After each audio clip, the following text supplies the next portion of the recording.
Yes, so let us start our session. So today's topic is ecological niche, distribution and food chain. So this is continuation of yesterday's class. So yesterday ecology 1 part 1 మనం discuss చేసాం కదా. So ఆ topic కి ఇది continuation session అన్నమాట.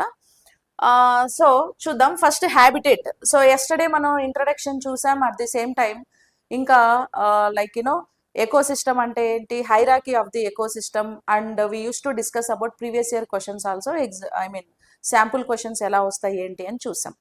So next ఏంటంటే habitat. Habitat లేదా ఆవాసం అని పిలుస్తారు. సో హ్యాబిటేట్ లేదా ఆవాసం. సో ఏంటి హ్యాబిటేట్ అని అంటే, ఆవాసం అంటే ఏంటి, నథింగ్ బట్ షెల్టర్. షెల్టర్ ని మనం ఆవాసం అని అంటాం, లేదా హ్యాబిటేట్ అనేసి పిలుస్తారు. సో ఈ ప్రపంచంలో ప్రతి జీవికి కూడా, అంటే ఎవ్రీ లివింగ్ ఆర్గానిజం కి షెల్టర్ ఏది, నేచర్. ఇప్పుడు మనందరికీ కూడా షెల్టర్ ఇచ్చింది నేచరే ఇస్తుంది. లేదు నాకు విల్లా ఉంది, లేకపోతే 2 BHK ఫ్లాట్ ఉంది, 3 BHK ఫ్లాట్ ఉంది అని అంటే, సో హ్యూమన్ బీయింగ్ తన తెలివితోని బ్రతకడానికి కంఫర్ట్ జోన్ ని మనం అలా క్రియేట్ చేసాం. కానీ ఒకప్పుడు మనం కూడా ఫారెస్ట్ లో అందరి జంతువుల్లాగే బతికే వాళ్ళం. హోమోసెఫియన్స్, ఆది మానవుడు ఎలా ఉండేవాడు? సో ఆది మానవుడు మనలాగా మిడ్ నైట్ లో పబ్బులకి వెళ్ళి, లేకపోతే ఫుడ్ తినాలంటే పిజ్జా హట్లకి వెళ్ళి, మెక్డొనాల్డ్స్కి వెళ్ళి బావర్చి బిర్యానీ తిని అలా కాదు కదా. So we are also like animal. మిగతా జంతువులు ఎలాగైతే బ్రతికేవో అడవులలో, ఏమేమి తిని బ్రతికేవో, సేమ్ మనం కూడా ఏంటి అని అంటే అడవులలో మిగతా జంతువుల్లాగే పచ్చి మాంసం తినుకుంటూ, పచ్చి దుంపలు తినుకుంటూ, చెట్ల మీద లేకపోతే ఏదో గుహలల్లో గబ్బిలాలు నివసిస్తున్నట్టు అలాగే మనం కూడా ఉండేవాళ్ళం. ఓకేనా? కాబట్టి ఈ ప్రపంచంలో ప్రతి జీవికి హ్యాబిటేట్ లేదా ఆవాసం అనేది ఏంటిది అని అంటే నథింగ్ బట్ ఎకోసిస్టమ్, నేచరే క్రియేట్ చేస్తుంది. సో అయితే ఇక్కడ habitat is the area where an organism lives. అంటే ఆర్గానిజం ఎక్కడ బ్రతకగలుగుతుందో దాన్ని ఆవాసం అంటాం. ఇప్పుడు కొన్ని జంతువులు ఎక్కడ బ్రతుకుతాయి? ఇప్పుడు పక్షులు అనుకోండి, చెట్ల మీద గూడు పెట్టుకొని చెట్ల మీద బ్రతుకుతాయి. కొన్ని స్నేక్స్ కూడా చెట్ల మీద బతుకుతాయి. కొన్ని జంతువులు గుహలల్లో బతుకుతాయి. కొన్ని జంతువులు నీటి లోపల బ్రతుకుతాయి. కొన్ని జంతువులు భూమి లోపల బురియలు చేసుకొని, ఎలుకలు, పాములు, అర్తువామ్స్ అలాంటివి లోపల కూడా బ్రతుకుతాయి. కొన్ని వాతావరణం లేదా నేచర్ లో కూడా బ్రతుకుతాయి. ఎగ్జాంపుల్ బ్యాక్టీరియాలు కానీ, వైరస్లు కానీ, ఇలాంటి జీవులు.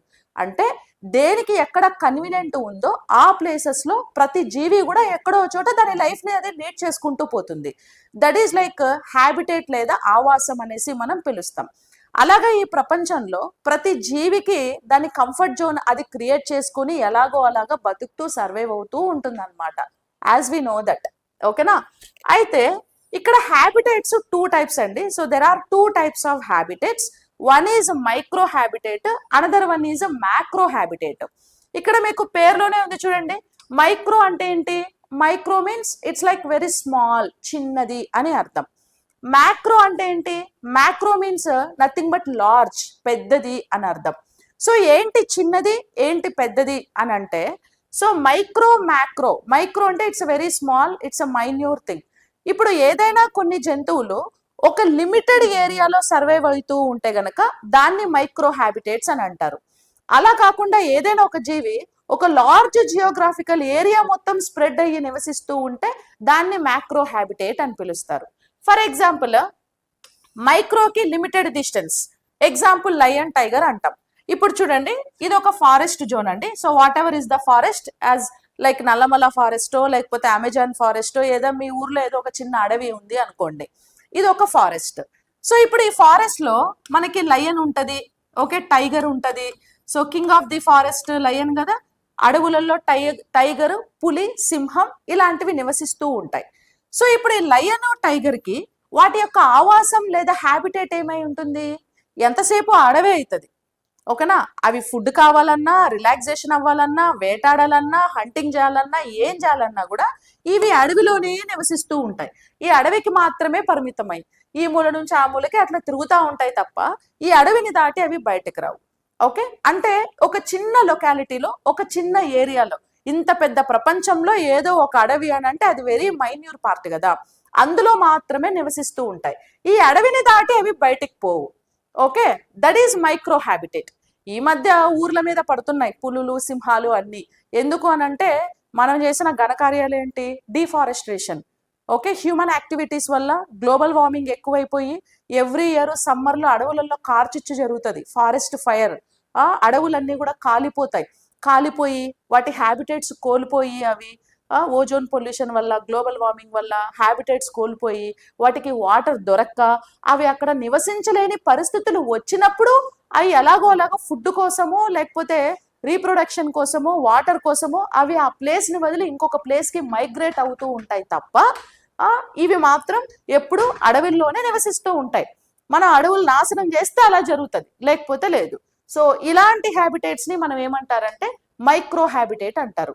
ఇప్పుడు మానవుడు మనం ఉన్నామండి, మీ హ్యాబిటేట్ ఏది? మహా అయితే మనం కూడా మైక్రో హ్యాబిటేటే, మనమే మ్యాక్రో ఏం కాదు. సో ఇప్పుడు ఫర్ ఎగ్జాంపుల్ నేనున్నాను, ఓకే. సో నేనేదో లైక్ హైదరాబాద్లో లేకపోతే ఊర్లో ఉన్నాను. నేను ఎంతసేపు కొన్ని ఏరియాస్ తిరుగుతూ ఉంటాను, ఓకే. ఇప్పుడు ఏదో అశోక్ నగర్ అనో లేకపోతే దిల్సుఖ్ నగర్ అనో అమీర్పేట్ అనో ఎంతసేపు ఈ హైదరాబాద్ చుట్టూనే తిరుగుతూ ఉంటాను. ఏడిపోయినా మళ్ళీ సాయంత్రానికి ఇంటికే పోవాలి. అట్నుంచి అంటే నేను ఎటు వెళ్ళిపోయి మళ్ళీ 3-4 ఇయర్స్ తర్వాత వచ్చేదేమి ఉండదు. సో ఎంత తిరిగినా మనం ఏం చేయాలి? అక్కడక్కడే ఉంటూ ఉంటాం. మనం ఊరు దాటి బయటకు ఎప్పుడు వెళ్తావు? ఎప్పుడో రేర్గా వెళ్తావు. ఏదో రిలాక్సేషన్ కోసమో సమ్ టూర్కి వెళ్ళడమో రేర్గా వెళ్తావు. అంటే నివసించడానికి ఒకవేళ వెళ్ళిపోయాం. ఇప్పుడు ఫర్ ఎగ్జాంపుల్ నేను యుఎస్కి మైగ్రేట్ అయ్యాను అనుకో, అమెరికాకి వెళ్ళిపోయినా. నేను అమెరికాకి వెళ్ళిపోయినా కాబట్టి నేను విశాలంగా విస్తరించాను అనేసి నేను చెప్పలేను. ఇప్పుడు అమెరికాకి ఎందుకు పోయా? జాబ్ పర్పస్కి పోతే ఇంక ఇది పోయినట్టే. ఇంకా అమెరికానో లాంగ్ టర్మ్ ఉంటాను. లేదు అని అంటే ఇప్పుడు కొంతమంది వరల్డ్ టూర్ వెళ్తూ ఉంటారు, ఇక్కడ వదిలేసి అక్కడ, అక్కడ వదిలేసి అక్కడ, ఇంకా అది డిఫరెంట్ థింగ్ అనుకోండి, ఓకేనా. కాకపోతే ఏ జంతువు అయినా సరే ఏ ప్లేస్లో అయితే నివసిస్తూ ఉంటుందో ఆ చిన్న ప్లేస్ని ఏమని పిలుస్తారంటే మైక్రో హ్యాబిటేట్ అంటారు. అది ఆ ఊరు దాటి బయటికి వెళ్ళదు. సో మనం కూడా ఏంటి, ఈ ఊరు దాటి ఎక్కడికి వెళ్ళవు, నువ్వు ఎక్కడికి వెళ్ళినా సాయంత్రం మళ్ళీ ఇంటికే చేరుకోవాలి. కానీ మ్యాక్రో హ్యాబిటేట్ అంటే ఏంటి అని అంటే, మ్యాక్రో హ్యాబిటేట్ అంటే దీన్ని మనం స్థూల ఆవాసం అని పిలుస్తారు. సో మైగ్రేట్స్ లాంగ్ డిస్టెన్స్ అని పిలుస్తారు. మైగ్రేట్స్ లాంగ్ డిస్టెన్స్ అంటే ఇవి చాలా దూరం విస్తరిస్తాయి అన్నమాట, long distance. Example Arctic turn. Arctic turn అనేది ఒక పక్షి అండి అది. సో ఆర్కిటిక్ టర్న్ అనే ఒక పక్షి ఇక్కడ ఉంది చూడండి. So this is like Arctic turn, ఇది దిస్ వన్ ఆర్కిటిక్ టర్న్. ఈ ఆర్కిటిక్ టర్న్ అనే ఒక పక్షి ఏం చేస్తుంది అని అంటే కొన్ని మైళ్ళ దూరం, ఎన్ని మైల్స్, ఆల్మోస్ట్ 4000 మైల్స్ డిస్టెన్స్ ఆగకుండా ట్రావెల్ చేస్తుందంట అది, ఓకే. 4000 మైళ్ళు ఆగకుండా ట్రావెల్ చేస్తాయి. అంటే కొన్ని బర్డ్స్ ఏమవుతాయంటే వాటి ఆవాసం కోసం, షెల్టర్ కోసం ఒక ప్లేస్ నుంచి ఇంకొక ప్లేస్కి అలా మైగ్రేట్ అవుతూ పోతూ ఉంటాయి అన్నమాట. సో ఆ టైప్ ఆఫ్ హ్యాబిటేట్స్ ని మనం ఏమని పిలుస్తారు అని అంటే మ్యాక్రో హ్యాబిటేట్ అనేసి పిలుస్తారు అనమాట, ఓకేనా. ఆ టైప్ ఆఫ్ హ్యాబిటేట్స్ ని మనం మ్యాక్రో హ్యాబిటేట్ అంటాం. సో ఆల్మోస్ట్ 4000 మైల్స్ ఏం చేస్తాయి అని అంటే ఇవి ఆగకుండా ట్రావెల్ చేస్తూ ఉంటాయి అనేసి మనం చెప్పుకోవచ్చు. నెక్స్ట్ గాడ్విట్. సో గాడ్విట్ పక్షి వచ్చేసి ఆల్మోస్ట్ 12,000 కిలోమీటర్ డిస్టెన్స్ ట్రావెల్ చేస్తుంది అంటానండి. సో ఎగ్జాంపుల్ వచ్చేసి అలస్కా, న్యూజిలాండ్. అంటే అలస్కా నుంచి న్యూజిలాండ్ వరకు ఆగకుండా ఆల్మోస్ట్ 12,000 కిలోమీటర్ డిస్టెన్స్ ఇది ట్రావెల్ చేస్తుందంట. అంటే లాంగ్ డిస్టెన్స్ ఇది ట్రావెల్ చేస్తూ ఉంది కదా. మరి ఎలా ట్రావెల్ చేస్తాయి ఇవి అని అంటే అలా పక్షులు ఎగురుకుంటూ పోతూ ఉంటాయి. వాటికి ఆకలేసినప్పుడు ఒక చోట ఆగి ఏదో తింటాయి, వాటర్ తాగుతాయి, మళ్ళీ అలా స్టార్ట్ అయ్యి వెళ్తూ ఉంటాయి. సమ్ టైమ్స్ రేడియేషన్స్ ఎక్కువైపోవడం వల్ల, ఎండలు ఎక్కువైపోవడం వల్ల సరిగా వాటర్ ఫుడ్ దొరక్క కొన్ని పక్షులు చనిపోతాయి, మళ్ళీ తిరిగి వెనక్కి రావు. అట్నుంచి అంటే ఓం నమ శివాయ, ఓకే, చనిపోతాయి, వెళ్ళిపోతాయి అన్నమాట. సో అట్లా పక్షులన్నీ కూడా అంతరించిపోయాయి రేడియేషన్స్ వల్ల. సో కాబట్టి గాడ్విట్ కూడా ఆల్మోస్ట్ 12,000 కిలోమీటర్ డిస్టెన్స్ ఇది ట్రావెల్ చేస్తుంది. నెక్స్ట్ వచ్చేసి ఊడ్కాక్ అండి. సో ఊడ్కాక్ హిమాలయాస్ టు నీలగిరి వరకు ఇది ఆగకుండా ట్రావెల్ చేస్తుంది అనమాట. హిమాలయాస్ అంటే అటుపక్క జమ్మూ కాశ్మీర్ నుంచి ఇటుపక్క తమిళనాడు, ఆ మూల నుంచి ఈ మూల వరకు, అంటే ఆల్మోస్ట్ స్ట్రైట్ గా ఎన్ని స్టేట్స్ అది కవర్ చేస్తూ ఉంది చూడండి. సో అట్లా లాంగ్ డిస్టెన్స్ ట్రావెల్ చేసే బర్డ్స్ అన్ని కూడా మ్యాక్రో హ్యాబిటేట్స్ కి ది బెస్ట్ ఎగ్జాంపుల్ గా మీరు చెప్పుకోవచ్చు. ఇప్పుడు మీకు క్వశ్చన్ అర్థమైంది కదా ఇక్కడ ఏం చెప్తున్నాను అనేది. మైక్రో హ్యాబిటేట్ అంటే ఒక లిమిటెడ్ ఏరియాలో సర్వైవ్ అయ్యే వాటిని మైక్రో హ్యాబిటేట్స్ కి ఎగ్జాంపుల్ గా చెప్పొచ్చు. ఫర్ ఎగ్జాంపుల్ లయన్, టైగర్, ఇవి ఓన్లీ ఆ అడవిలో మాత్రమే నివసిస్తూ ఉంటాయి కాబట్టి ఆ అడవిని దాటి అవి బయటికి వెళ్ళవు కాబట్టి so those are example for micro habitat. అలా కాకుండా ఇప్పుడు ఆర్కిటెక్టర్ను గాడ్విట్ అండ్ గాడ్విడ్, ఇది WID, గాడ్విడ్, వుడ్ కాక్, ఇవన్నీ కూడా లాంగ్ డిస్టెన్స్ ట్రావెల్ చేస్తూ ఉంటాయి, వలసపోతూ ఉంటాయి, కొన్ని దేశాలు దాటి కూడా వలసపోతూ ఉంటాయి. కాబట్టి వీటిని మ్యాక్రో హ్యాబిటేట్స్ కి ఎగ్జాంపుల్ గా చెప్పుకోవచ్చు అనమాట. ఓకేనా, దేశాలు దాటిపోతూ ఉంటాయి ఇవన్నీ కూడా. ఓకే, సో అమెజాన్ ఫారెస్ట్ అవ్వచ్చు, స్విఫ్ట్ కూడా ఒక బర్డ్ కదా, స్విఫ్ట్ బర్డ్ కూడా అవ్వచ్చు ఇవన్నీ. ఇంకా ఫిషెస్ కూడా అంటే ఇప్పుడు కొన్ని ఫిషెస్ ఇప్పుడు అనాడ్రోమస్ ఇమిగ్రేషన్, ఫిషెస్ అన్ని కూడా మైగ్రేట్ అవుతాయి. మైగ్రేట్ అంటే ఏంది, వలసపోతాయి. దాన్నే మైగ్రేషన్ లేదా ఇమిగ్రేషన్ అని పిలుస్తూ ఉంటారు. సో ఎందుకు ఫిషెస్ వలసపోతూ ఉంటాయి అని అంటే, ఇప్పుడు ఫిషెస్ ఎక్కడి నుంచి ఎక్కడికి వలసపోతాయి, ఇప్పుడు ఫిషెస్ అనేవి ఆక్వాటిక్ అనిమల్స్ కదా, అంటే వాటర్లో నీటిలో ఉండి సర్వైవ్ అవుతాయి కదా. సో అవి ఎక్కడికి వెళ్ళినా మళ్ళీ నీటిలోకే వెళ్ళాలి. ఇప్పుడు నీళ్లు ఏవి కలుస్తూ ఉంటాయి, చిన్న చిన్న కాలువలన్నీ కలిసి నదుల్లో చేరి, ఆ నదులన్నీ కలిసి సముద్రాల్లో చేరి, అట్లా ఇప్పుడు మన ఇండియాలో ప్రపంచంలో ఆల్మోస్ట్ 75% మనకి ఏంది అని అంటే వాటర్ ఉంది అనేసి మనం చెప్పుకుంటాం. అందులో 97% ఉప్పు నీరే ఉంటుంది, 97% సీ వాటర్ ఉంటుంది. ఓకేనా, 97% ఏం వాటర్, సీ వాటర్, సముద్రపు వాటరే ఉంది. ఓన్లీ 3% మాత్రమే మనకి ఏముంది అంటే ప్యూర్ వాటర్ ఉంది. అంటే మనం తాగడానికి ఉపయోగపడే నీరు ఎంత ఉంది అంటే ఓన్లీ 3% మాత్రమే ఉంది. ఈ 3%లో 2.5% మళ్ళీ ఏంటో తెలుసా, గ్లేషరీస్ అంటే హిమనీ నదాలు, మంచు కొండలు, మంచు ఇలాంటి రూపంలో, ఐస్ రూపంలో 2.5% ఉంది. ఓన్లీ 0.5% మాత్రమే మనం తాగడానికి వాటర్ అనుకూలంగా ఉంది. అంటే రివర్స్ లో కానీ, వెల్స్ బావులల్లో కానీ, లేకపోతే కెనల్స్ లో కానీ, కాలువలలో కానీ, చెరువుల్లో కానీ, లేదా లేక్స్ సరస్సులు కానీ, ఇవన్నీ జస్ట్ 0.5% వాటర్ మాత్రమే ఈ ప్రపంచంలో ఉండే వైల్డ్ లైఫ్ యూటిలైజ్ చేసుకుంటుంది. అంటే మిగతా జీవులు కానీ మనం కానీ ఈ నీటిని మాత్రమే తాగలుగుతున్నాం. మిగతా 2.5% మంచినీరు హిమనీ నదాల రూపంలో ఉంది. మిగతా అవుట్ ఆఫ్ 3%లో 97% అంతా సీ వాటరే కదా. సో సాల్ట్ వాటర్ అనమాట అది మొత్తం కూడా, అవి మనం తాగడానికి యూజ్ అవ్వదు. సో ఇప్పుడు చేపలు ఎక్కడ వెళ్ళాలన్నా సరే ప్యూర్ వాటర్ నుంచి సీ వాటర్ కి, సీ వాటర్ నుంచి ప్యూర్ వాటర్ కి మైగ్రేట్ అవుతూ ఉంటాయి. సో ఇక్కడ మనకి అనాడ్రోమస్ ఇమిగ్రేషన్ అంటే ఏంటంటే, సీ వాటర్ నుంచి ప్యూర్ వాటర్ కి మైగ్రేట్ అయ్యే ఫిషెస్ ని అనాడ్రోమస్ ఇమిగ్రేషన్ అని పిలుస్తారు. సో ఇప్పుడు sea water to pure water, ఇప్పుడు ఇది సముద్రం అనుకోండి. సో ఇదంతా కూడా పెద్ద సముద్రం, Pacific ocean or bay of Bengal, Hindu ocean, ఇట్లా సముద్రాలు ఉంటాయి. ఈ సముద్రాల్లోకి నదులు వచ్చి చేరుతూ ఉంటాయి కదా. సో నదులు ఇలా వస్తూ ఉంటాయి. సో ఇప్పుడు నదుల్లో ఉండే వాటర్ ఏంటి, ప్యూర్ వాటర్ వస్తుంది. సముద్రంలో ఉండే వాటర్ ఏంటి, సాల్ట్ వాటర్ వస్తుంది. సో ప్యూర్ వాటర్ వచ్చి సాల్ట్ వాటర్ తో మిక్సప్ అయిపోతుంది. సో ఇప్పుడు ప్యూర్ వాటర్ లో ఫిషెస్ ఉంటాయి. వాటర్ ఇలా వస్తున్నప్పుడు అవి కూడా ఫిషెస్ కూడా ఆ వాటర్ తోనే కలిసి సముద్రాల్లోకి చేరిపోతాయి. అంటే ఇక్కడ నేను అనాడ్రోమస్ ఏం చెప్తున్నాను అని అంటే, so migrates from see water to pure water అంటున్నాడు. ఇక్కడ ఏంటి మీరు గమనించాల్సింది, నదులన్నీ కూడా సముద్రాల్లో కలిసినప్పుడు ఈ సముద్రాల్లో ఫిషెస్ ఉన్నాయి చూసారా, ఈ ఫిషెస్ ఏం చేస్తాయి అని అంటే నదుల్లోకి వెళ్ళిపోతాయి, సముద్రంలో ఉండే ఫిషెస్.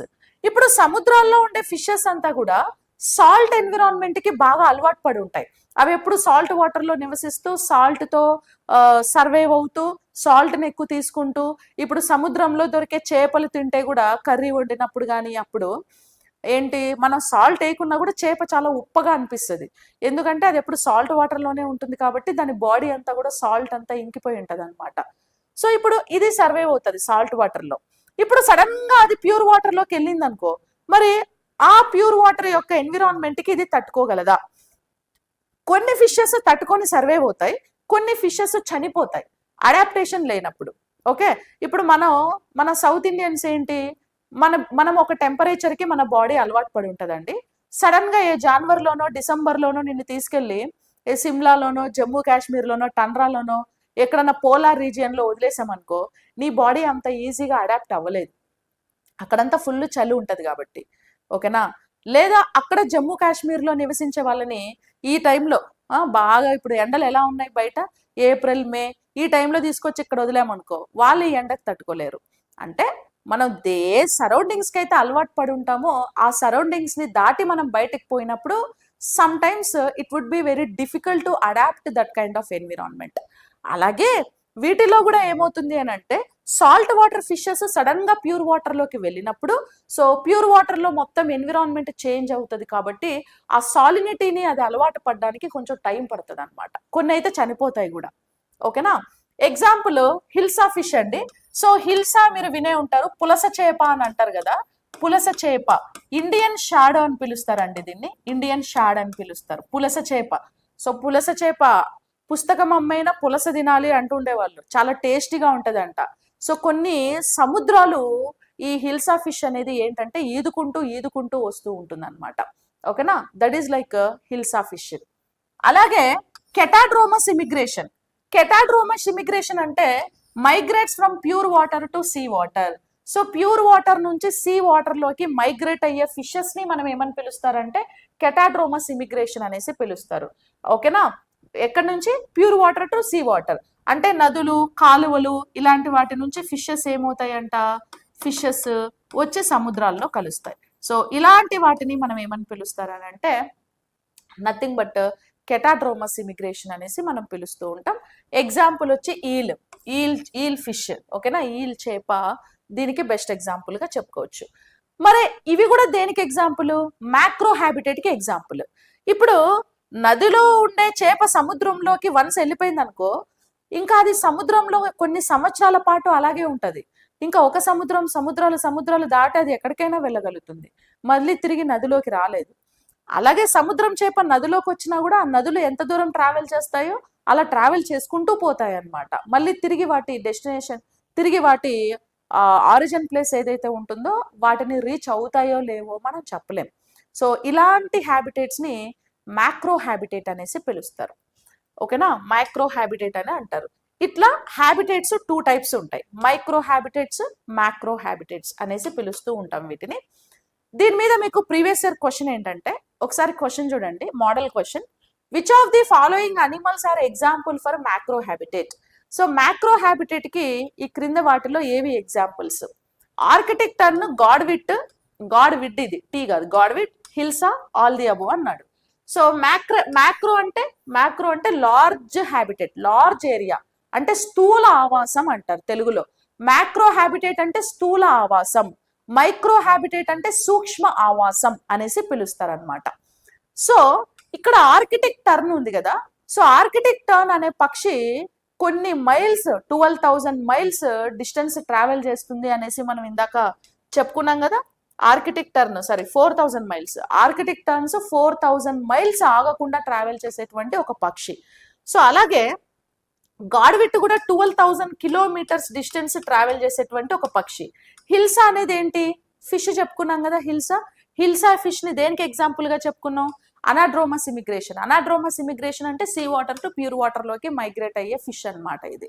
సో వీటన్నిటికీ కూడా మ్యాక్రో హ్యాబిటేట్స్ కి ది బెస్ట్ ఎగ్జాంపుల్స్ కాబట్టి ఆప్షన్ 4 ఆల్ ది అబోవ్ అనేది మనకి ఈ క్వశ్చన్ కి కరెక్ట్ ఆన్సర్. ఇలాగే మీకు కొన్ని పక్షులు ఇస్తూ ఉంటారు, హ్యూమన్ బీయింగ్స్ ఇస్తూ ఉంటారు. మీరు చూడాలి అది ఎలా, దేనికి ఎగ్జాంపుల్ ఏంటి అనేది. ఇప్పుడు మీకు ఇంకొక క్వశ్చన్ చెప్తా చూడండి. లాస్ట్ టైం గ్రూప్ 2 క్వశ్చన్ ఏంటంటే సేమ్ ఇలాగే.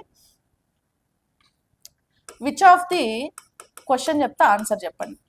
Which of the following animals, which of the following animals are example, which of the following animals are example for, which of the following animals are example for micro habitat? Okay na, micro habitat. Okay, options ista, answer cheppandi. Option 1 ostrich. Okay na. Option 2 Siberian cranes. Okay, Siberian. Option 2 Siberian cranes. Next, option 3 okay, lion. Option 3 lion. Option 4 king cobra. ఓకేనా. ఇలా అడుగుతారు. మళ్ళా కింద option A 1, 2 correct. Option B 1, 3 correct. Option C 1, 3, 4 correct. 4 correct. Option D all correct. Tell me right answer. Correct answer చెప్పు.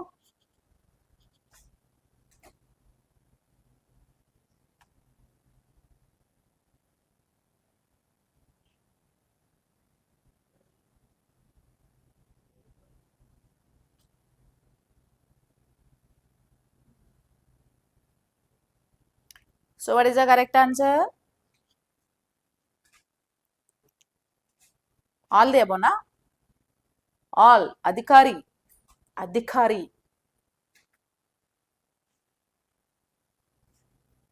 అధికారి అవ్వాలి, నువ్వు పేరు పెట్టుకున్నట్టు కాదు. నెక్స్ట్ ఇయర్ కల్లా అధికారి అవ్వాలి, అధికారంలో ఉండాలి.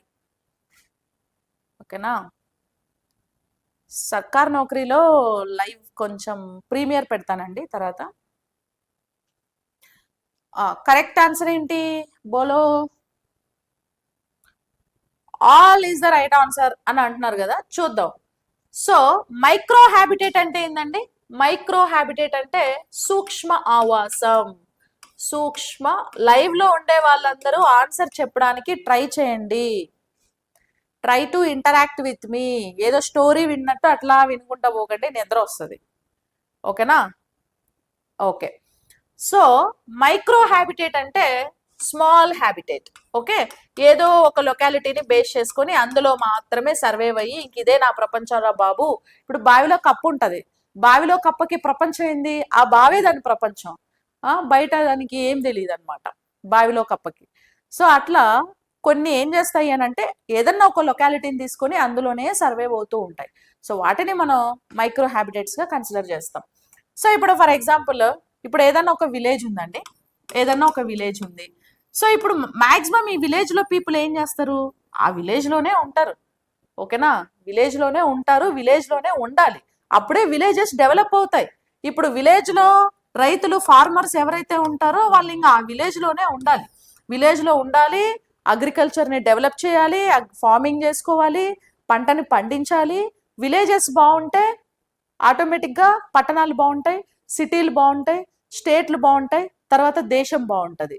ఓకే, ఇప్పుడంటే ఏదో కొన్ని కారణాల వల్ల పంటలు సరిగా పండట్లేదు, గ్లోబల్ వార్మింగ్ వల్ల భూములన్నీ ఎండిపోతున్నాయి, వాటర్ రిసోర్సెస్ లేవు, రైతులు నష్టపోతున్నారు, అది అని చెప్పేసి రైతు పిల్లలు కూడా అందరూ చదువుకునేటేటో పోతున్నారు. కానీ ఓకే, మామూలుగా అయితే అలా కాదు కదా. ఒక విలేజ్ లో ఉండే వాళ్ళు అక్కడే ఉంటారు, అక్కడే ఇల్లు కట్టుకుంటారు, పాపం చచ్చిపోయే వరకు కూడా అక్కడే ఉంటారు. ఇప్పుడు కూడా చాలా మంది కోరికలు ఉంటాయి, అరే నా సొంత ఇంట్లోనే నేను బతకాలి, నా చావు అక్కడే ఉండాలి, నేను అక్కడే చావాలి, కష్టపడి కట్టుకున్నాను, అలా ఉండే వాళ్ళు కూడా ఉంటారు. ఓకేనా? ఇప్పుడు ఆస్ట్రిచ్ అన్నాం. సో ఆస్ట్రిచ్ అనేది మైక్రో హ్యాబిటేట్ కి ఎగ్జాంపులా, మ్యాక్రో హ్యాబిటేట్ కి ఎగ్జాంపులా? ఇప్పుడు చెప్పకండి మేడం, మా ఇంటి పక్కన ఒక ఆస్ట్రిచ్ ఉంది, సో కాబట్టి తర్వాత వేరే కంట్రీస్ లో కూడా ఆస్ట్రిచ్లు ఉంటాయి, మరి ఎంత విస్తరిస్తూ ఉంటాయి, మరి అది మ్యాక్రో హ్యాబిటేటే కదా మేడం అనకండి. ఆస్ట్రిచ్ అనేది మైక్రో హ్యాబిటేట్ కి ఎగ్జాంపుల్.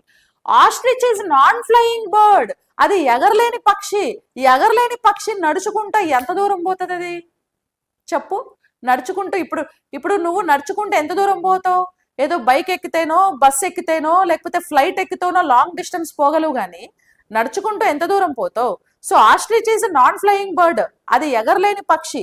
ఎగరలేని పక్షి కాబట్టి అది మైక్రో హ్యాబిటేట్, దానికి అసలు ఉండే ఛాన్సే లేదు. ఆఫ్రికా, ఆస్ట్రిచ్ ఆరిజిన్ ఎక్కడ అంటే ఆఫ్రికా కంట్రీలో. ఓకేనా? Africa. Ostrich origin is Africa. ఆస్ట్రిచ్లన్నీ కూడా ఆఫ్రికన్ కంట్రీస్ లోనే ఎక్కువగా తిరుగుతూ ఉంటాయి. అయితే ఇప్పుడు అది ప్రపంచంలోనే పెద్ద పక్షి కాబట్టి ఇప్పుడు మనం ఏం చేస్తున్నామంటే మనుషులు అది కూడా వాటి బ్రీడ్స్ ని తీసుకొచ్చి అక్కడక్కడ పెంచుకుంటున్నారు. కానీ దానికే ఏది నడుచుకుంటూ ఆఫ్రికాను వదిలి ఇండియాకి, ఇండియా నుంచి ఆస్ట్రేలియాకి, అక్కడి నుంచి జపాన్కి, అక్కడి నుంచి అక్కడికి వెళ్ళే ప్రసక్తే లేదు. సో కాబట్టి ostrich is example for purely micro habitat. It's not example for macro habitat. Why? Because కొంచెం లాజిక్ గా ఆలోచిస్తే it is non flying bird. ఎగరలేని పక్షి ఎగురుకుంటే ఎలా పోద్ది? పోదు కదా. లేకపోతే దాన్ని ఏమన్నా ఇంకెవడన్నా ఫ్లైట్ లో పట్టుకొని పోయి ఉండాలి. సో కాబట్టి ఇది మైక్రో హ్యాబిటేట్ కి ఎగ్జాంపుల్. సో కాబట్టి ఆప్షన్ కరెక్ట్. ఇంకా Siberian cranes. Siberian cranes macro habitat కి ఎగ్జాంపుల్. సో ఇప్పుడు స్ప్రింగ్ సీజన్స్ లో, సమ్మర్ లో మన ఆంధ్రప్రదేశ్ స్టేట్ లోకి కూడా కొల్లేరు లేక్ ఈజ్ రామ్సార్ సైట్ కదా. సో కొల్లేరు లేక్ కి ఈ సైబేరియన్ క్రైన్స్ ఎక్కడో వేరే దేశాల నుంచి ఇవి వస్తూ ఉంటాయి, వలస వస్తూ ఉంటాయి. ఇక్కడ నుంచి తమిళనాడుకి వెళ్తాయి, తమిళనాడు నుంచి మహారాష్ట్రకి వెళ్తాయి, అక్కడ నుంచి మధ్యప్రదేశ్కి వెళ్తాయి, అక్కడ నుంచి నార్త్ స్టేట్స్ కూడా వెళ్తూ ఉంటాయి అవి. ఎందుకు అనంటే రామ్సార్ సైట్స్ లో వాటి హ్యాబిటేట్స్ ని అవి బాగా అలవాటు చేసుకున్నాయి. మన దేశంలో ఎక్కడెక్కడైతే రామ్సార్ సైట్స్ ఉన్నాయో అక్కడంతా చక్కర్లు కొడతా ఉంటాయి ఇవి. సో కాబట్టి సైబేరియన్ క్రేన్స్ అనేవి వలస వెళ్లే టైప్ ఆఫ్ పక్షులు కాబట్టి ఇది మ్యాక్రో హ్యాబిటేట్, నాట్ మైక్రో. ఓకేనా. ఇంకా లయన్ అనేది పాపం దాని అడవే దాని ప్రపంచం, ఎప్పుడు ఫారెస్ట్ లోనే ఉంటుంది, ఆ ఫారెస్ట్ లో ఉండే జంతువులనే వేటాడుతూ ఉంటుంది. ఒకవేళ ఫారెస్ట్ డిఫారెస్ట్రేషన్ అయ్యి ఏమన్నా పొల్యూట్ అయితే తప్ప ఇది బయటకు వచ్చే ఛాన్స్ లేదు. సో కాబట్టి ఇది కూడా మైక్రో హ్యాబిటేటే. తర్వాత కింగ్ కోబ్రా నాగుపాము, స్నేక్. ఓకేనా. శివుడు మెల్లో ఉంటది కదా బ్లాక్ కలర్ కోబ్రా, నాజా అంటాం, సైంటిఫిక్ నేమ్ ఈజ్.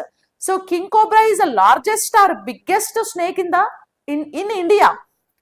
ఇది అనకొండ అయితే ప్రపంచంలోనే బిగ్గెస్ట్ స్నేక్. అమెజాన్ ఫారెస్ట్ లో ఉంటది అనకొండ. ఏదో మొన్న సినిమా కూడా వచ్చింది కదా అనకొండ సినిమా, మింగేస్తుంది అందరినీ. కింగ్ కోబ్రా ఏంటంటే మింగదు, జస్ట్ ఇలా కాటేస్తుంది అంతే. సో ఫుల్ విషయం ఉంటది దీనికి.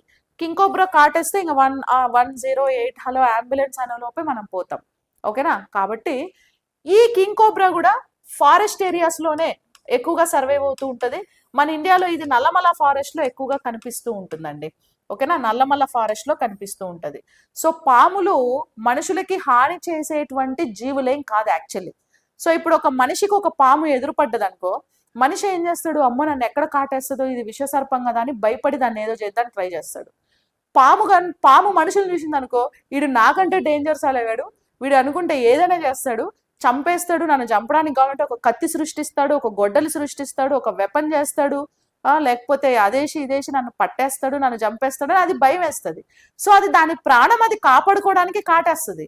మన ప్రాణం మనం కాపాడుకోవడానికి దాన్ని చంపేస్తాం తప్ప అదేమి మనిషికి హాని చేసే జంతువేం కాదు. అట్ ది సేమ్ టైం మన ఇండియాలో పాముల్ని పూజిస్తారు కూడా.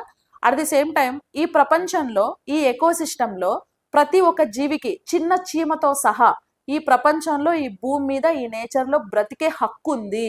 మనకు ఎంత హక్కు అయితే ఉందో మిగతా జంతువులకి కూడా అంతే హక్కు ఉంది. కానీ మనం ఏం చేస్తున్నాం, మన కంఫర్ట్ లైఫ్ కోసం, మన స్మూత్ లైఫ్ స్టైల్ కోసం మనం చేసే కొన్ని పనుల వల్ల నథింగ్ బట్ వాటిని హ్యూమన్ యాక్టివిటీస్ అంటాం. ఈ హ్యూమన్ యాక్టివిటీస్ వల్ల మిగతా జంతువులన్నీ కూడా అంతరించిపోవాల్సిన పరిస్థితి వచ్చింది. సో కాబట్టి కర్మ రిటర్న్స్ బ్యాక్. కొన్ని సంవత్సరాల తర్వాత మనిషి కూడా అంతరించిపోతాడు. గ్లోబల్ వార్మింగ్ అలా అయింది, పొల్యూషన్ అలా జరిగింది, ఓజోన్ పొల్యూట్ అయిపోయింది, soil pollution, water pollution, earth pollution, sound pollution, అన్ని పొల్యూషన్ చేసుకున్నాం. ప్లాస్టిక్ తో బాగా నింపేశాం మనం ప్రపంచాన్నంతా కూడా. 100 ఏళ్ళు బతకాల్సిన హ్యూమన్ బీయింగ్ 60 years కి 65 years కి చనిపోతున్నాడు. హార్ట్ అటాక్లు వస్తున్నాయి, షుగర్ వస్తుంది, డిఫరెంట్ క్యాన్సర్స్ వస్తున్నాయి, కరోనా వైరస్ మళ్ళీ వస్తుంది, పోతాం ఇంకా. ఓకేనా. సో కాబట్టి 1, 3, 4. సో 1, 3, 4 ఎక్కడిచ్చా, ఆప్షన్ సి. ఎవరు ఒక్కరన్నా చెప్పారా ఆప్షన్ సి?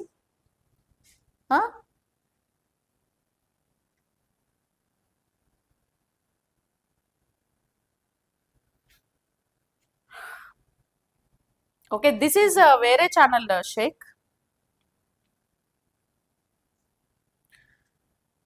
అర్థమైందా? సో కాబట్టి option C 1, 3, 4 is the right answer for this question. ఇట్లా అడుగుతూ ఉంటారు. కాన్సెప్ట్స్ చూడండి, కాన్సెప్ట్స్ అర్థం చేసుకోవాలా, మల్టిపుల్ ఎంసీక్యూస్ ని ప్రాక్టీస్ చేయాలి. ఓకే, అప్పుడే మనకు సబ్జెక్ట్ క్లియర్ గా గుర్తుంటది. ఏదో బ్లైండ్ గా అట్లా వినకండి. ఫస్ట్ ఆఫ్ ఆల్ క్లాస్ వినేటప్పుడు ప్రతి ఒక్కరూ మేక్ యువర్ రన్నింగ్ నోట్స్ రాయడం చాలా ఇంపార్టెంట్. స్టోరీ విన్నట్లు వినమాకండి. ఓకే. Next habitat.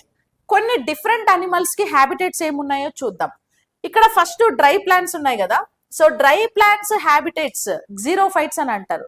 ఇప్పుడు మీరు చాలా మంది డెజర్ట్ ప్లాంట్స్ ని జీరోఫైట్స్ అంటాము అని చదువుకొని ఉంటారు. యాక్చువల్లీ చిన్నప్పటి నుంచి మీకు అట్లనే చెప్పుంటారు, ఎందుకంటే బుక్స్ లో కూడా అట్లా ఉంటది కాబట్టి.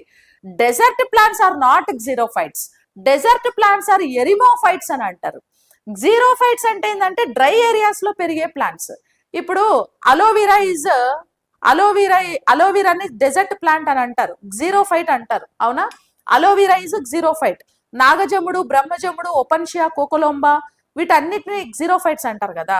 మరి జీరోఫైట్స్ అంటే అడవిలో ఉండే మొక్కలైతే ఈ నాగజమ్ముడు బ్రహ్మజమ్ముడు అడవిలో కాకుండా మన చుట్టూ కూడా ఎందుకు ఉంటున్నాయి ఇవి? అలోవెరా ఎందుకు కనిపిస్తుంది? నో. డెజర్ట్ ప్లాంట్స్ అంటే అవి ఓన్లీ డెజర్ట్ లోనే సర్వైవ్ అవ్వగలుగుతాయి, మిగతా ఎక్కడా సర్వైవ్ అవ్వలేవు. వాటిని జీరోఫైట్స్ అనకూడదు. జీరోఫైట్స్ అంటే ఏంటంటే డ్రై ఏరియాస్ లో సర్వైవ్ అయ్యే ప్లాంట్స్ ని మనం జీరోఫైట్స్ అని పిలవాలి. ఫర్ ఎగ్జాంపుల్ డ్రై ఏరియాస్ అంటే ఇప్పుడు మన సౌతర్న్ స్టేట్స్ అన్ని డ్రై ఏరియాసే, లైక్ తమిళనాడు, ఆంధ్రప్రదేశ్, లేకపోతే కర్ణాటక. ఎండలంతా ఫుల్ ఎక్కువ ఎండలు ఉంటాయి. ఈ ఎండలలో టెంపరేచర్ ఎక్కువ ఉండే ప్లేసెస్ లో ఏ ప్లాంట్స్ అయితే సర్వైవ్ అవుతుంటాయో those are example for xerophytes. ఓకేనా? వాటిని జీరోఫైట్స్ అని అంటాం. Next eremophytes means desert plants. They can completely whole and soul desert plants అంటే completely they can survive in the desert only. అవి డెజర్ట్ కాకుండా బయటకు వచ్చి అవి సర్వైవ్ అవ్వలేవు. ఫర్ ఎగ్జాంపుల్ డెజర్ట్ ప్లాంట్స్ ఎట్లుంటాయి? ఇట్లుంటాయి స్తంభాల్లాగా. కలేజా సినిమా చూసారా? కలేజా సినిమాలో అలీ ఏదో ప్లాంట్ కావాలని వెళ్తాడు కదా, అప్పుడు డెజర్ట్ లో ఉండే ప్లాంట్స్ అన్నిటిని మనకి చూపించారు. స్తంభాల్లాగా ఉంటాయి, ఇలా రౌండ్ షేప్స్ లో ఉంటాయి, different different shape of plants ఉంటాయి. వై? బికాస్ ఇంకా అది మళ్ళీ బయాలజీకి వెళ్ళిపోతుంది, మీకు అవసరం లేదు.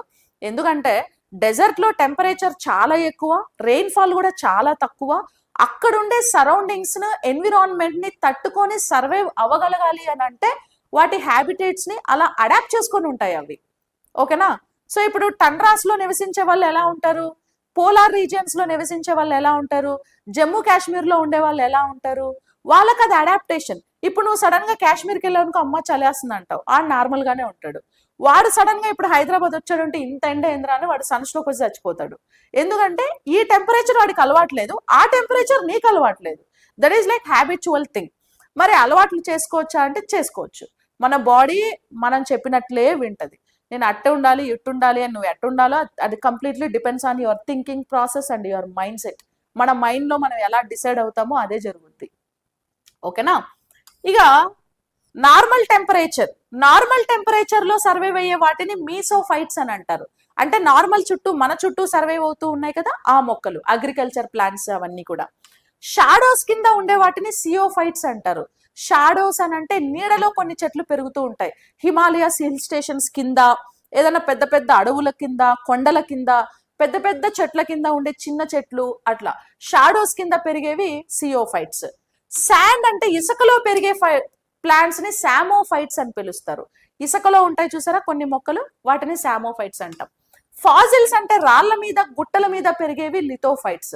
నథింగ్ బట్ కొండల మీద గాని, గుట్టల మీద గాని, స్టోన్స్ మీద పెరిగే వాటిని లిథోఫైట్స్ అని పిలుస్తారు. అండ్ స్నో, మంచు ప్రదేశాలలో పెరిగే వాటిని క్రయోఫైట్స్ అని పిలుస్తారు. మంచు ప్రదేశాలు అని అంటే ఊటీలో గాని, కొడైకెనాల్లో గాని, కాశ్మీర్ లో గాని ఎప్పుడు మంచు పడతా ఉంటది కదా, అక్కడ ఉండేవి క్రయోఫైట్స్. క్రయో అంటే లో టెంపరేచర్ అని అర్థం. ఇంకా remaining plants, other plants, epiphytes అంటే ఏంటంటే వేరే మొక్కల మీద ఆధారపడి బ్రతికే మొక్కను ఎపిఫైట్ అంటారు. సో ఇప్పుడు ఆల్రెడీ ఇది ఒక మొక్క అండి, this is like host plant. ఈ హోస్ట్ ప్లాంట్ మీద ఒక చిన్న మొక్క పైకి అలా వచ్చింది చూసారా, that is like guest. So అలా పెరిగే వాటిని ఏమని పిలుస్తారంటే నథింగ్ బట్ ఎపిఫైట్స్ అనేసి మనం పిలుస్తాం. ఓకేనా? So these are the some important habitats so belongs to plants. ఇవైపోతే ఇంకా కొన్ని అనిమల్స్ యొక్క హ్యాబిటేట్స్ ఎగ్జాంపుల్స్ చూద్దాం. సో అనిమల్స్ హ్యాబిటేట్స్ ఏంటి అని అంటే సాయిల్ లో ఉండే మొక్కలని టెరెస్ట్రియల్ ప్లాంట్స్ అని పిలుస్తాం. అంటే భూమి పైన పెరిగేవి టెరెస్ట్రియల్, వాటర్ లో ఉండే ప్లాంట్స్ ఆక్వాటిక్ ప్లాంట్స్. వాటర్ లో ఏముంటాయి? ఆల్గేస్ ఉంటాయి, అవి ఆక్వాటిక్. భూమి మీద ఉండే ప్లాంట్స్ ఏంటి? టెరెస్ట్రియల్ ప్లాంట్స్, అవి భూమి మీద సర్వైవ్ అవుతాయి. అండ్ వాటర్ లో సర్వే అయ్యే వాటిని ఆక్వాటిక్ ప్లాంట్స్ అని అంటాం. వాటర్ లో భూమి మీద రెండింటినీ సర్వైవ్ అయ్యే వాటిని ఆంఫిబియన్స్ అంటాం. Example frog. Frog is amphibian, water లోనూ ఉంటది, భూమి పైన ఉంటది. సో అట్లా చూడండి, కొన్ని అనిమల్స్ కి హ్యాబిటేట్స్ డిఫరెంట్ డిఫరెంట్ ప్లేసెస్ లో సర్వైవ్ అవ్వగలుగుతాయి. ఇప్పుడు మనిషి ఉన్నాడు, సో మనిషి ఎంతసేపు ఏమో అది ఇది ఎగిరెగిరి పడతా ఉంటాడు తప్ప, మనిషి భూమి మీద తప్ప ఇంకెక్కడా సర్వైవ్ అవ్వలేడు. గాల్లో ఉంటాడా? ఉండలేడు. లేకపోతే భూమి లోపల ఉంటాడా? చచ్చిపోయినాక ఉంటాడు. Okay, that is not living thing. Water లోపల మనం సర్వైవ్ అవ్వగలుగుతామా? అవ్వలేం. కానీ ఇప్పుడు స్కూబా డైవింగ్ చేసే వాళ్ళు సముద్రం లోపలికి వెళ్తారు, ఆక్సిజన్ మాస్కులు పెట్టుకొని అవన్నీ వెళ్తారు. అవి మనం ఆర్టిఫిషియల్లీ క్రియేట్ చేసుకున్నాం. న్యాచురల్ గా ఏమీ లేకుండా నువ్వు సముద్రంలో ఉండాలి అని అంటే అంత అది ఈజీ కాదు. అలాగే ఇప్పుడు మనం స్పేస్ లో ఉంటున్నాం, స్పేస్ లో ఇంటర్నేషనల్ స్పేస్ స్టేషన్ లోకి రాకెట్ వేసుకొని వెళ్ళిపోయి అక్కడ సర్వైవ్ అవ్వగలుగుతున్నాం. అది మనం ఆర్టిఫిషియల్ ఎన్విరాన్మెంట్ ని అక్కడ క్రియేట్ చేసి సర్వైవ్ అవుతున్నావు అంతే. నువ్వు న్యాచురల్ గా స్పేస్ లోకి వెళ్ళాలంటే ఎట్ వెళ్తావు? నువ్వు న్యాచురల్ గా వెళ్ళలేం కదా. Eco system that is all about naturality అంతే, ఆర్టిఫిషియల్ థింగ్స్ కాదు.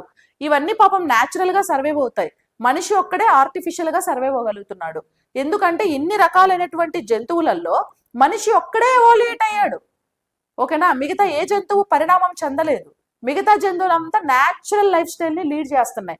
అందుకే వాటికి షుగర్ ఉండదు, బీపీ ఉండదు, మనలాగా హార్ట్ స్ట్రోక్ రాదు, మనలాగా గ్యాస్ ప్రాబ్లం రాదు, మనలాగా ఇంత పొట్ట ఉండదు వాటికి, మనలాగా బట్టతలు ఉండదు, మనలాగా స్మోకింగ్ హ్యాబిట్ ఉండదు, మనలాగా క్యాన్సర్ రాదు, మనలాగా ఇలాంటి రోగాలన్నీ వాటికి రావు ఎక్కువ.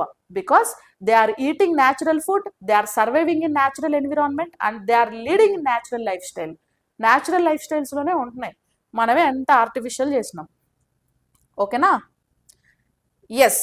నెక్స్ట్ కేవ్స్ లో అంటే గుహల్లో సర్వైవ్ అయ్యే వాటిని ట్రోగ్లోబైట్స్ అని అంటారు. గుహలల్లో ఏముంటాయండి? ఎక్కువగా గబ్బిలాలు తిరుగుతూ ఉంటాయి గుహలల్లో. ఓకే, ఇంకా గుహలల్లో ఏముంటాయి? కోతులు, గబ్బిలాలు ఇట్లాంటివన్నీ గుహలల్లో సర్వైవ్ అవుతే వాటిని ఏమంటారు? ట్రోగ్లోబైట్స్ అని అంటారు. బారోస్ అని అంటే భూమి లోపల బురియలు చేసుకొని నివసించే వాటిని బారోస్ అని అంటారు. బురియల్లో చేసుకొని. ఇప్పుడు ఇది చూసారా, ఇదేంటిది? ఎలుక. ఓకే, ఎంత క్యూట్ గా ఉంది చూడండి. చిన్న ముఖం మాత్రం ఇలా బయటకు పెట్టింది, దాని కళ్ళు, ముక్కు క్యూట్ గా ఉంది కదా. మిగతా బాడీ అంతా లోపల ఉంది, బయట ఇలా చూస్తూ ఉంటది. దానికి ఏమైనా థ్రెట్ ఉందా, లేకపోతే బయట ఎవరైనా మనుషులు ఉన్నారా, లేకపోతే ఫుడ్ ఎక్కడుంది, ఎవరు లేనప్పుడు వెళ్ళి ఆడ ఫుడ్ దొరికితే తీసుకొచ్చి తినేస్తుంది అనమాట, మళ్ళీ వెళ్ళి అందులో ఉంటది. సో ఇట్లా బారోస్ లో ఉండే వాటిని ఏమంటారంటే ఫొజోరియల్ అనిమల్స్ అంటారు. అర్త్వామ్స్ కూడా భూమి లోపల బురియలు చేసుకొని నివసిస్తూ ఉంటాయి. ఇంకా ఫ్లయింగ్, ఎగిరే వాటిని ఏమంటారంటే వోలెన్స్ అంటారు. పక్షులు ఎగురుతూ ఉంటాయి, అలాగే మనకి గబ్బిలాలు కూడా ఎగురుతూ ఉంటాయి. ఇలా ఎగిరే వాటిని వోలెన్స్ అనేసి పిలుస్తారు. ఇంకా మొక్కల మీద నివసించే వాటిని ఆర్బోరియల్స్ అంటారు. మొక్కల మీద ఏమేమి నివసిస్తాయి? పక్షులు నివసిస్తాయి, పాములు నివసిస్తాయి, చీమలు, ఇన్సెక్ట్స్, బటర్ఫ్లైస్, ఇట్లా పక్షుల మీద నివసించే వాటిని ఆర్బోరియల్ అనిమల్స్ అంటారు. స్పీడ్ రన్ ఫాస్ట్ గా పరిగెట్టే వాటిని ఏమంటారు అంటే కర్సోరియల్స్ అంటారు. ఫాస్ట్ గా పరిగెట్టే అనిమల్స్ కి ఎగ్జాంపుల్ ఏంటి? చీతా ఒక్కసారి టార్గెట్ పెట్టి వెంటబడింది అనుకో, ఏమైతుంది? కేజీ కంట లాగేస్తుంది దొరికామంటే. చీతా గాని, తర్వాత ఇది కుందేలు కూడా చాలా ఫాస్ట్ గా పరిగెడుతుంది అనమాట. ర్యాబిట్ చాలా అదేదో స్టోరీ చెప్పేవాళ్ళు కదా చిన్నప్పుడు, కుందేలుకి తాబేలుకి రన్నింగ్ కాంపిటీషన్ పెడితే లాస్ట్ కి తాబేలు గెలిచిందంట. అదేంటిది? కుందేలు చాలా ఫాస్ట్ గా పరిగెడుతుంది కదా అంటే దాని ఓవర్ కాన్ఫిడెన్స్. అది సగం దూరం ఫాస్ట్ గా వెళ్ళిపోయింది, పాప మీద స్లోగా స్టెప్ బై స్టెప్ వెళ్తూ ఉంది. అది వెనక్కి తిరిగి చూస్తే ఇది ఎక్కడో ఆ మూల ఉంది. అది వచ్చేలోపు మనం ఆ పాటికి కాసేపు రెస్ట్ తీసుకొని నిద్రపోయి పైకి లేద్దాంలే అని పడుకుందంట. దానికి మెలకు వచ్చేలోపు ఇది బార్డర్ క్రాస్ చేసి వెళ్ళిపోయిందంట. That is over confidence. దీన్ని బట్టి మీకు ఏమర్థమైంది? ఓవర్ కాన్ఫిడెన్స్ పనికిరాదు. నీకు ఎంత వచ్చినా నేర్చుకోవాల్సింది ఏదో ఒకటి ఉండే ఉంటుంది. ప్లస్ ఎవరిని తక్కువ అంచనా వేయకూడదు. ప్లస్ టైం ఎవరికి ఎప్పుడు మంచి టైం ఎవరికి ఎప్పుడు వస్తుందో మనం చెప్పలేం. అండ్ మనం ఏదైనా ఫిక్స్ చేసుకున్న వర్క్ని అది కంప్లీట్ చేసే వరకు రిలాక్స్ అవ్వకూడదు అని దాని మీనింగ్. ఓకేనా, మనం ఏదైనా ఇప్పుడు మీరు గ్రూప్ 2 జాబ్ కొట్టాలి, అది మీ గోల్. ఆ జాబ్ కొట్టే వరకు ఇంకా నువ్వు గివ్ అప్ ఇవ్వకూడదు. మధ్యలో అరే నాకు ఎస్ఎన్టీ డిఫికల్ట్గా ఉంది, ఏం అర్థమైతలేదు, ఎకాలజీ ఈ వర్డ్స్ అన్ని ఏంది, ఎవడు గుర్తుపెట్టుకోవాలి ఇవన్నీ, ఈ జాగ్రఫీ ఏంది, వరల్డ్ జాగ్రఫీ అంట, ఇండియన్ అంట, ఏపీ అంట, ఇవన్నీ ఎవడు చదవాలి అని నువ్వు కొంచెం స్ట్రెయిన్ అయ్యి గివ్ అప్ ఇచ్చేసావు అనుకో, సో ఈ కాంట్ రీచ్ యువర్ డెస్టినేషన్ కదా. సో కాబట్టి గివ్ అప్ ఇవ్వకూడదు. మన పెట్టుకున్న టార్గెట్ని మనం రీచ్ అయ్యే వరకు అసలు రిలాక్స్ అవ్వకూడదు. ఓకేనా, మీరన్నా యంగ్, మరి నేనేం చేయాలి అంతే కదా సార్. నెక్స్ట్ ఇది హ్యాబిటేట్ కి సంబంధించి సమ్ ఇన్ఫర్మేషన్. ఓకేనా, any doubts?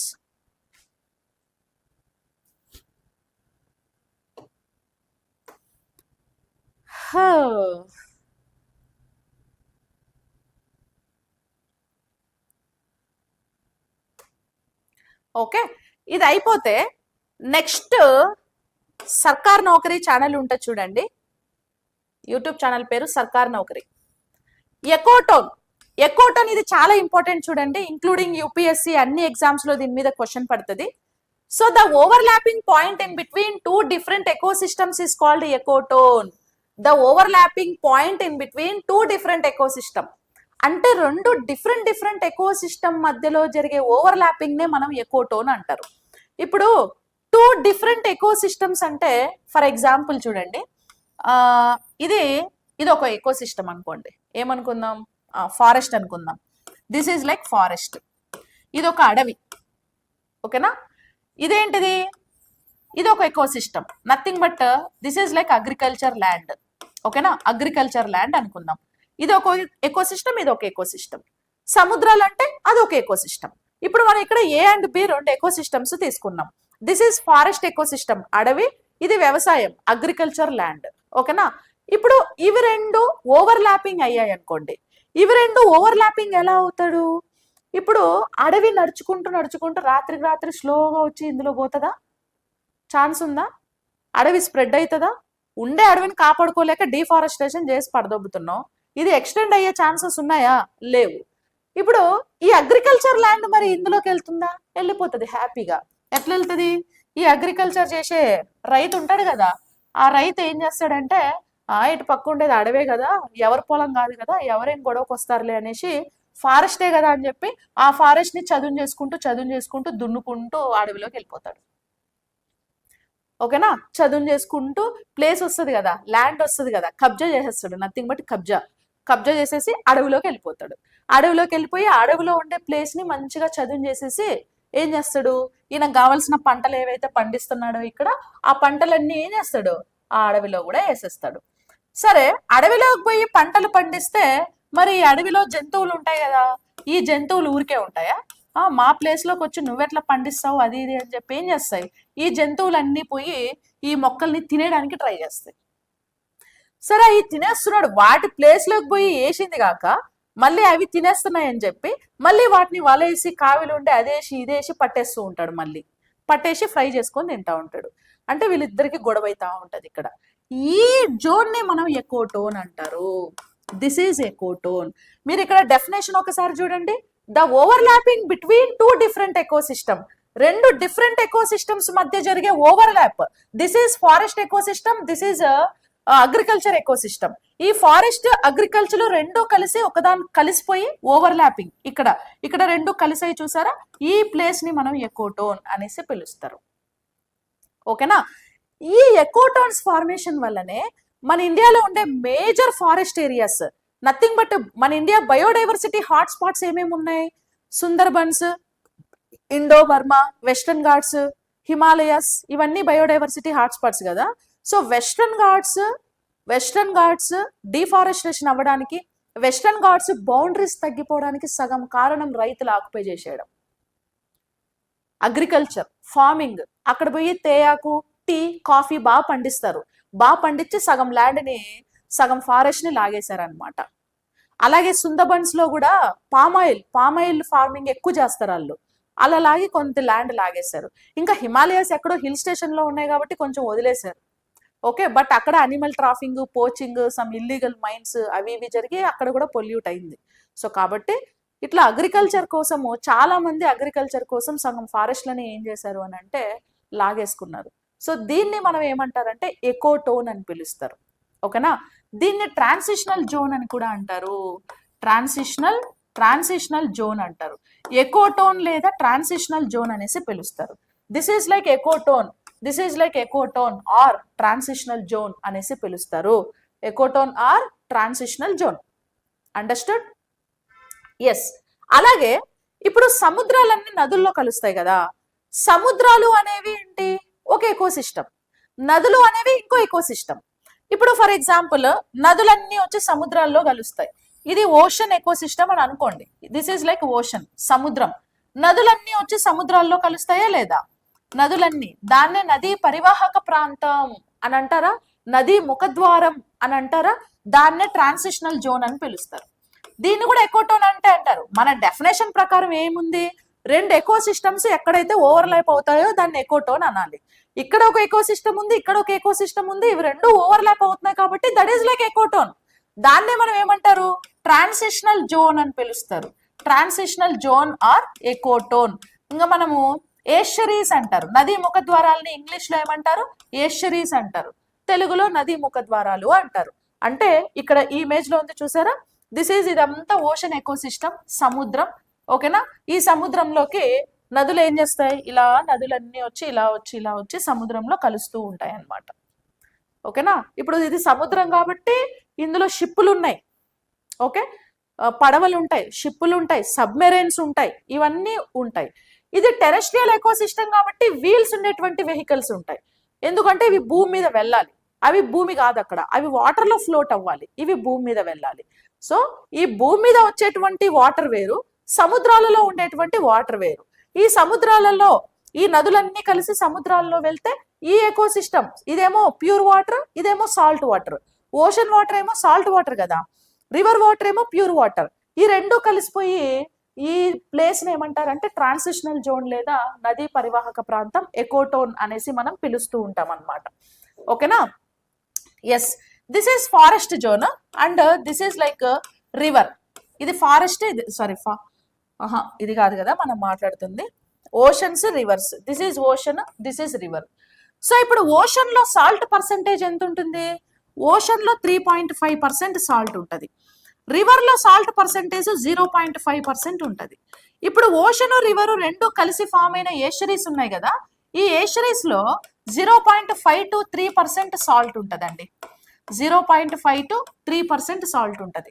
So ocean salt water 3.5%, river salt water 0.5%. ఇవి రెండు కలిసి ఫామ్ అయిన ఎకోటోన్ లేదా ట్రాన్సిషనల్ జోన్ లో సాల్ట్ పర్సెంటేజ్ 0.5 to 3% మాత్రమే ఉంటది. ఓకేనా? ఇంకా ఓషన్స్ pH ఎంత? Oceans pH 8.2. ఓషన్స్ pH ఎంత? 8.2. ఇప్పుడు ఓషన్ అసిడిఫికేషన్ అవ్వడం వల్ల దీని pH ఎంతకు వచ్చిందంటే 8.1కి ఓషన్ అసిడిఫికేషన్ వల్ల pH అనేది పడిపోయింది. ఓకేనా? అంత ఉండాలి, కానీ ఇప్పుడు ప్రస్తుతానికి ఇంత ఉందన్నమాట. అది వేరే టాపిక్ లేదు. That is like ecotone. అంటే రెండు డిఫరెంట్ ఎకో సిస్టమ్స్ మధ్య జరిగే ఓవర్లాపింగ్ ని మనం ఏమంటారు? ఎకోటోన్ అనేసి పిలుస్తాం. ఓకేనా?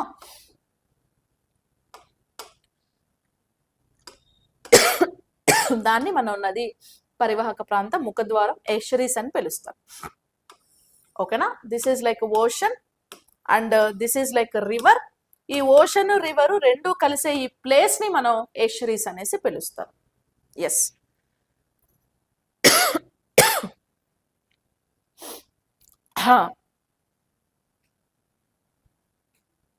Understood? That's all. So that is today's our topic. Next ecological niche అనేది టుమారో క్లాస్ లో డిస్కస్ చేద్దాం మనం. ఓకేనా? నెక్స్ట్ క్లాస్ లో కంటిన్యూ చేద్దాం. Any doubts? Is everything fine? All okay? ఏమైనా డౌట్స్ ఉన్నాయా? నథింగ్ కదా? Yes, yeah, will discuss previous year questions కూడా. ఓకేనా? ఓకే అండి, thank you so much everyone. All the best. By by.